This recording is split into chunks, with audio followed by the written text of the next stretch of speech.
Mexico's government claims the new generation cartel of Jalisco used rocket-propelled grenades last Friday to bring down this army helicopter, killing 6 soldiers. El Mencho is still a fugitive, but his son, the so-called Menchito, has just been extradited from Mexico to face U.S. prosecution.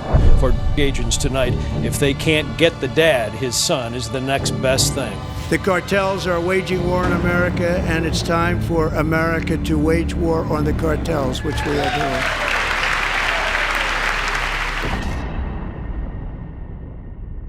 A scene of horror after 5 Mexican soldiers were ambushed and brutally murdered by the CJNG Cartel gunmen. This attack was a direct response to the US-led military operations along the southern border to destroy the cartel's operations. Now, the cartel is making it clear to both the US and Mexican authorities that they're ready for war, to meet deadly force with deadly force. Their supreme leader, El Mencho, has even summoned his most ruthless lieutenant for an emergency meeting, and the details coming out of that meeting about what they're planning for the United States is terrifying. Around 9 a.m. on March 16, 2025, a convoy of Mexico's armed forces was moving along a stretch of highway in the municipality of Tepalcatepec, Jalisco. The convoy included several military trucks, armored vehicles, and a small team of elite soldiers. Their mission was to assist in clearing cartel-controlled zones and gather intelligence along the highway known as La Ruana. This area has been a hotbed of violence for years, and it's controlled by the Jalisco New Generation Cartel, also known as CJNG, one of the most powerful and violent cartels out of Mexico. As the convoy moved down the road, cartel members had already laid out spike strips, and the moment the army trucks rolled over them, the tires exploded. The soldiers were stranded in the middle of nowhere, but what they didn't know was that they had just driven into an ambush, and before they realized what was going on, the gunmen who were already hiding in the surrounding hills and bushes opened fire from multiple directions. The soldiers had no time to react. They were pinned down, outnumbered, and completely exposed. In the middle of the ambush, cartel members also used burned-out vehicles to block both ends of the road. Now, they were trapped, and there was no way their backup units could reach them. By the end of the attack, 5 soldiers lay dead. Several others were injured. The scene was something out of a crime thriller. The highway was painted red, military vehicles riddled with bullet holes, and smoke rising from burning vehicles. Mexican authorities believe the ambush was carried out by members of CJNG, acting under orders from Heraclio Guerrero Martinez, better known by his nickname El Tío Laco. He's a suspected lieutenant in the cartel and is believed to control operations in that part of Jalisco. According to officials, El Tío Laco was directly linked to CJNG's boss, the infamous Nemesio Oseguera Cervantes, also known as El Mencho. Immediately after the ambush, Mexico's military and federal police launched a manhunt across the region. Several checkpoints were set up. Helicopters and elite units were also deployed to track down the attackers. By then, the gunmen were already in the wind, but thankfully, 4 of them were later captured and were identified as the criminal cell of El Tío Laco. This attack sparked fear across Jalisco and the surrounding states. People in the region have grown used to cartel violence, but even for them, the sheer brutality of this attack felt different. Now, the truth is, this wasn't a random act of violence. It was a carefully targeted attack by the CJNG to send a message to both the Mexican and US government. And the timing makes it all make sense. Just weeks earlier, the US had ramped up its operations against the cartel. President Donald Trump had signed an executive order officially declaring groups like CJNG as foreign terrorist organizations. The cartels are waging war in America, and it's time for America to wage war on the cartels, which we are doing.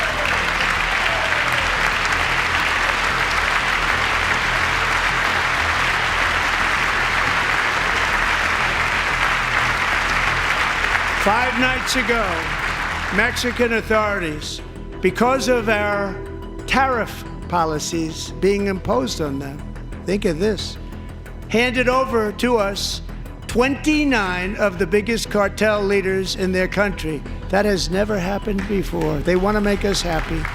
That single decision gave the U.S. military the green light to start targeted strikes on cartel leadership anytime, anywhere, even on foreign soil. This means U.S. intelligence agencies, military forces, and law enforcement can now freeze bank accounts, block international travel, use drone technologies, and even order missile strikes on the cartels, with or without waiting for permission from their home countries. While the U.S. authorities are at the forefront of this war, Mexican armed forces under the orders of President Claudia Sheinbaum are helping provide ground support and surveillance.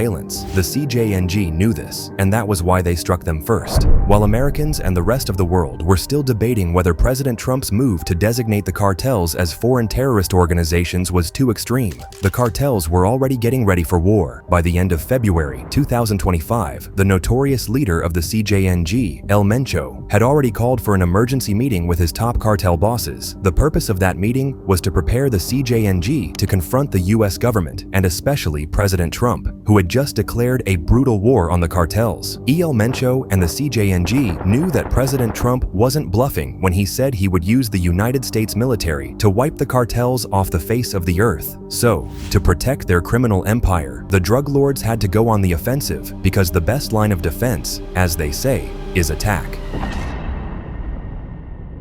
Now, for those who don't know, El Mencho is not just any cartel leader. As of March 2025, he's Mexico's most wanted man, and the United still has an active $10 million bounty on his head. Based on the reward that's out for him, he is a prime DEA target. Well, there's no doubt about that because he leads one of the most powerful cartels in Mexico, and he's important for us to look at and look at hard. Taking off one or two, even significant targets makes a difference. But to really impact the organizations, we need to treat these transnational criminal organizations the same way we treat trafficking organizations and completely dismantle those organizations. Even with the whole world looking for him, it doesn't seem like the infamous Lord is planning on going down that easily. In fact, he's arming his cartel like a military, according to respected Nacro-Mexican journalist Anabel Hernandez, who exposed this on her podcast Narcosistema. CJNG has spent the last months buying high-powered weapons, including RPG missile launchers. Yes, rocket-propelled grenades. These are not typical weapons used by cartels. They are military-grade weapons, capable of destroying armored tanks and bringing down airplanes. Each RPG is said to have cost the cartel at least $60,000. But that's not even all. El Mencho has also ordered the construction of secret bunkers between Jalisco and Colima. These bunkers are being built underground, using high-tech materials, and designed to hide people and weapons during air raids. Hernandez also revealed that El Mencho has increased surveillance around Mexican airports, cities, and even U.S. consulates. His people have been told to watch for suspicious Americans, which most likely means DEA agents, undercover military, or any foreign intelligence operatives working on the ground in Mexico. But while all this is happening, CJNG's operations are still running, but with a new plan. El Mencho has ordered his men to lower the price of going into the US, and the logic behind this is that if the prices of are cheaper, more people in the US would be able to buy them. This way, they could fuel more addictions, sell more, and still make large profits through volume. Now, while El Mencho is pulling strings behind the scenes to protect himself and keep his criminal empire running, the US and Mexican authorities keep closing in on them. In the first quarter of 2025, several cartel leaders were extradited and condemned to spend the rest of their lives in jail. Now, the interesting thing is that El Mencho's son and his brother are among them. El Mencho's son was actually arrested by Mexican police in 2015 and has been in custody there ever since. Menchito, an American citizen born in San Francisco, managed to fend off extradition to the U.S. for 5 years, in large part by claiming that he wasn't the person authorities said he was. That ruse ended today when U.S. officials executed an extradition warrant and retrieved the accused cartel major domo. As Chicago's top officer told the I-Team last fall, those kinds of arrests can be game changers. On Friday, March 7, 2025, Ruben Oseguera Gonzalez, better known as El Menchito, was sentenced to life in prison, plus 30 extra years in a Washington, D.C. courtroom. El Menchito was the prince of CJNG, and more than anything else, he's El Mencho's son. Yes, the son of the infamous leader of the CJNG. According to the U.S. Department of Justice, El Menchito was a dual citizen of Mexico and the United States, and for nearly 7 years, he helped lead CJNG right alongside his father, and together, they built one of the deadliest empires on Earth. El Menchito was reportedly responsible for trafficking over 50 metric tons of into the US. That's more than 100,000 pounds. He also oversaw labs in Mexico that produced more than 1,000 metric tons of amphetamine. That's nearly enough to poison an entire country. In 2013, El Menchito helped CJNG create counterfeit mountain pills laced with pure fentanyl. He reportedly told his men they were going to do it big and build an empire by hooking Americans with fake painkillers, and that plan worked. As soon as those deadly pills hit US streets, the epidemic exploded. But weren't the only thing he was moving. He also ran CJNG's military wing. Court records show that El Menchito backed the cartel's operations with heavy weapons, including grenade launchers, high-powered rifles, and even armored vehicles. He carried a custom grenade launcher engraved with his own name, and he used it to threaten law enforcement during his arrest. You see, El Menchito is the real son of his father, and their appetite for violence matched pretty well. El Menchito personally murdered 5 people who owed him money. He shot a rival cartel member himself, and he even executed one of his own men just to keep everyone else in line. Prosecutors estimated that El Menchito had ordered the death of more than 100 people, most of whom he killed with his own hands.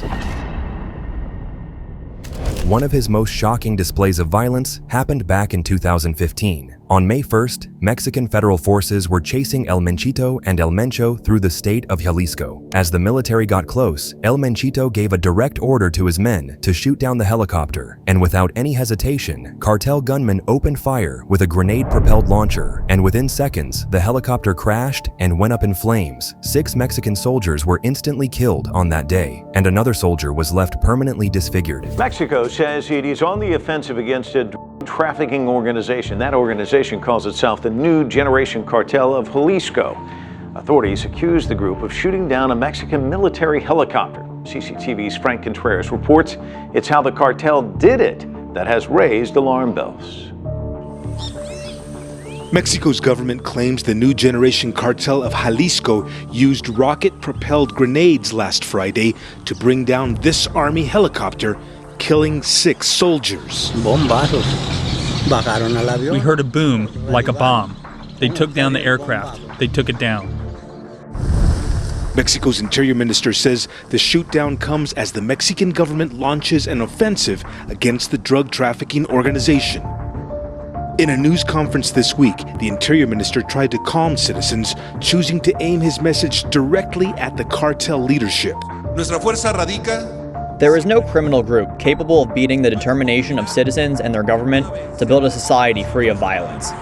After several years of his reign of terror, El Menchito was finally arrested and extradited to the US in February 2020. El Mencho is still a fugitive, but his son, the so-called Menchito, has just been extradited from Mexico to face U.S. prosecution. For agents tonight, if they can't get the dad, his son is the next best thing. Menchito, considered the number 2 man in the ruthless New Generation Cartel, reporting only to his father, Nemesio Osagura Cervantes, the feared and fugitive leader whose cartel has muscled its way into Chicago's illegal marketplace.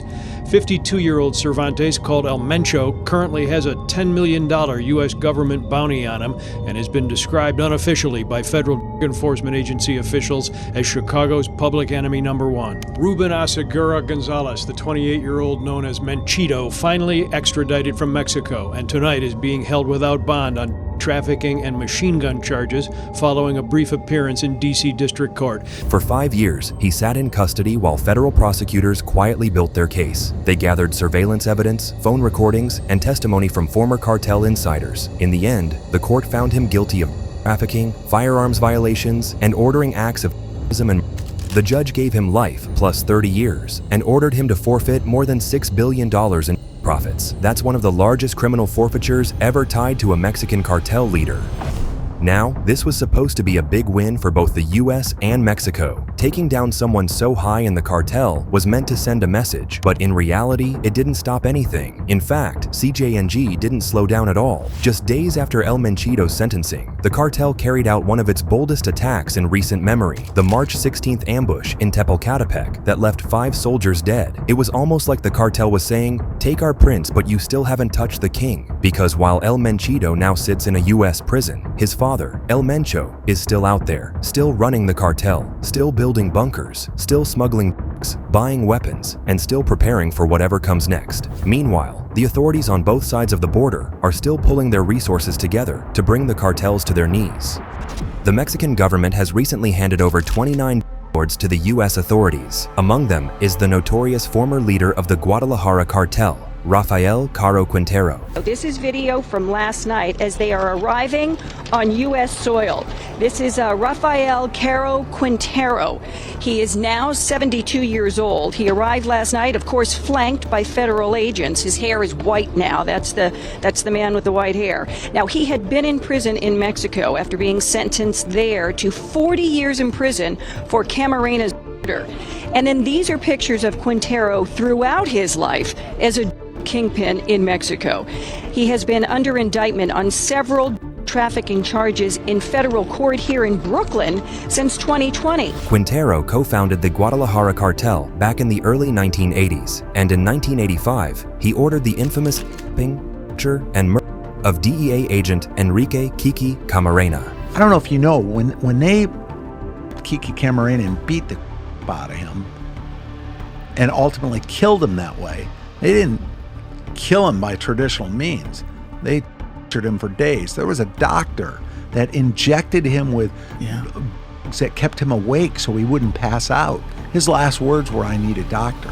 Caro Quintero was arrested that same year and sentenced to 40 years in prison. But in a shocking twist, he was suddenly released in 2013 because of a supposed legal error, and just like that, he vanished. This made the US furious, so much so that the DEA placed a $20 million bounty on his head. They wanted him back, badly. Over the next few years, Caro Quintero was hiding in the mountains of Sinaloa under the alleged protection of some corrupt Mexican officials. However, Mexican Marines and US intelligence kept hunting him, but he stayed a ghost until July 15, 2022. That was the day Mexican Navy officers finally captured him in San Simon, Sinaloa. That was after a trained military dog reportedly sniffed him out in the surrounding bushes. Caro Quintero was caught in San Simon, a far-flung corner of the northwestern state of Sinaloa, and one of Mexico's trafficking heartlands, the co-founder of the Guadalajara Cartel, one of the most powerful trafficking organizations of Latin America, especially during the 1980s, was found hiding in the bushes by a trained military dog during the operation. He is on the FBI's top 10 most wanted fugitives list with a $20 million bounty on his head. However, the arrest costed heavily to the Mexican authorities as a helicopter used in the mission crashed, killing 14 military personnel while leaving one survivor seriously injured. So far, the crash of the Black Hawk military helicopter in the northern state of Sinaloa is being viewed as an accident. Meanwhile, the Mexican President López Obrador said in a tweet that the Navy should investigate the cause of the crash. He further added that the helicopter was carrying military personnel who were supporting the team that arrested the kingpin on ground. Caro Quintero's arrest comes almost a decade after he walked out of the prison in 2013 after spending 28 years in prison for the brutal murder and torture of former U.S. Drug Enforcement Administration agent Enrique Kiki Camarena, which has been one of the most notorious killings in Mexico's bloody narco wars. The events dramatized in the famous 2018 Netflix series Narcos Mexico led to a low point in the U.S.-Mexico cooperation in a 5-decade war against drugs. Caro Quintero was released on a technicality by a Mexican judge. The judgment had soured U.S.-Mexico relations, and by the time that the court could overturn the judgment, he had gone in hiding and then returned to trafficking. His capture was a secret mission carried out by an elite team, but the operation came with a price. One of the Black Hawk helicopters used in the mission crashed on the way back, killing 14 Marines. After his arrest, the U.S. immediately requested his extradition to face charges for Kiki Camarena's murder and other trafficking crimes. But it wasn't that simple. His lawyers began filing appeals in Mexican courts to stop the extradition. For nearly 2 years, he was held inside Altiplano prison, Mexico's highest security facility, while the legal battle played out. Then, in a surprising turn of events in January 2024, Mexico handed over not just Caro Quintero, but 28 other top traffickers to the United States. This was a mass extradition, and it was kept secret until the 29 criminals were airborne. When Caro Quintero arrived on U.S. soil, it felt like a full circle moment. After nearly 40 years, he would finally face justice in the same country where he took a federal agent's life. According to the U.S. Department of Justice, the list included top members from multiple cartels, the Sinaloa Cartel, CJNG, and remnants of the Guadalajara Cartel. Besides Caro Quintero, some of the most well-known names on that list were El Mencho's own brother, Antonio Oseguera Cervantes, who allegedly helped lead CJNG, Martin Sotelo, who is alleged to have participated in the 2022 of Deputy Sheriff Ned Byrd, Ramiro Perez Moreno, and Lucio Hernandez Lechuga, who are alleged to be high-ranking members of Los Zetas. All of them were wanted in the U.S. for crimes like trafficking, money laundering, and weapons smuggling. The U.S. called this a historic cooperation between both countries, which sends a message to the cartels that there's nowhere to hide anymore. Despite their differences, Mexican authorities and their U.S. counterparts are now working more closely than ever to bring down cartel leaders, all thanks to President Trump's pressure on the Mexican government. President Trump has declared cartel leaders and members as terrorists, and he has been putting a lot of pressure. He has been leaning hard on the Mexican government to crack down on the drug cartels and be able to help the U.S. in limiting the flow of deadly drugs into this country. And the result of them being extradited here to the U.S., it appears, many people say, that the president's pressure is working. But no matter how much they try, it's almost certain that the cartels will never back down, especially the CJNG. No matter what tactics or deadly force the authorities bring on, the cartel will meet them with an equally deadly and brutal force. Now, with the level of military-grade weapons and equipment the CJNG is acquiring, do you think a day will come when the cartel would have the balls to launch an attack like a missile on American soil? And how do you think the US would respond to such a situation? Feel free to share your thoughts with us in the comments below, and don't forget to subscribe to our channel for more in-depth true crime stories like the ones on your screen right now. Click on any of the cards on your screen to watch more of our videos.